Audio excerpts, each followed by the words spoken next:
बाबांचं जीवन काय सांगायला पाहिजे द्या. सद्गुरू जनार्दन स्वामींचं जीवन तसंच आचार विचार आणि सदाचार संपन्न देव. शुद्ध साधुत्व, फलाहार, त्रिकाल स्नान, दररोज श्रीमद भगवद्गीतेचं पठन, दररोज 1 अध्याय 2 अध्याय वाचूनच झोपणार, दररोज 15 ओव्या ज्ञानेश्वरीच्या वाचल्याशिवाय राहणार नाही देह. आणि म्हणून कुठेही सत्संगाला एक श्रीमद भगवद्गीतेचा श्लोक घेतात आणि त्यावर अजून 15-20 ओव्या वाचून आणि असं बाबांचं प्रवचन असतं द्यावं. हजारो लाखो ठिकाणी पालखीच्या सोहळ्याच्या रूपानं कोणत्या निमित्तानं, कार्यक्रमाच्या निमित्तानं राष्ट्रसंत सद्गुरू जनार्दन स्वामींचा आणि विशेष म्हणजे माऊलीचा आणि तुकोबरायांचा, सगळ्या आपल्या वारकरी सम्राटा सर्वांचा प्रचार आणि प्रसार बाबा करता हे द्या हो.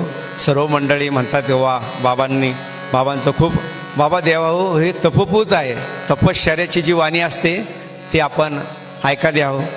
सांगणाराचं भरणा भरपूर असतं द्यावं, सांगणारे काही कमी आहे. पण आजच्या अनुभवाविन बडबडते. अनुभव नसेल आणि कवळ्याच्या कवळ्या सांगत असेल तर ती बडबडे द्यावं.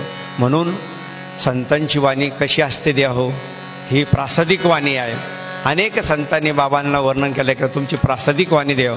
दररोज साधनेमध्ये सकाळी 3 तास, दुपारी 3 तास, संध्याकाळी 3 तास, असं 3-9 तास आणि साधनेमध्ये असतात. अनेक ऑपरेशन बाबांचे झाले साधनेमुळे द्या हो. लोकांना वाटतं हे काय साधूंना ऑपरेशन, साधूंना दुखणं म्हणजे तुमच्यासारखे नाही का आम्हाला काय वेगळं आहे का काही द्या हो. आणि म्हणून प्रत्येकाला यातून जावंच लागतं द्या हो. म्हणून एवढा त्रास असताना सुद्धा आपल्यासाठी जगाच्या कल्याणा संतांची विभूती आणि देह कष्टविती परोपकारी या तुकोबरायांच्या उक्तीप्रमाणे द्या हो. देहाला कष्ट किती जरी झाले तरी चालन, पण आपला समाज हा उत्कृष्ट झाला पाहिजे आणि समाज या कल्याण झालं पाहिजे. विश्व स्वधर्म सूर्य पावो जो जे वांछिरत होती असो.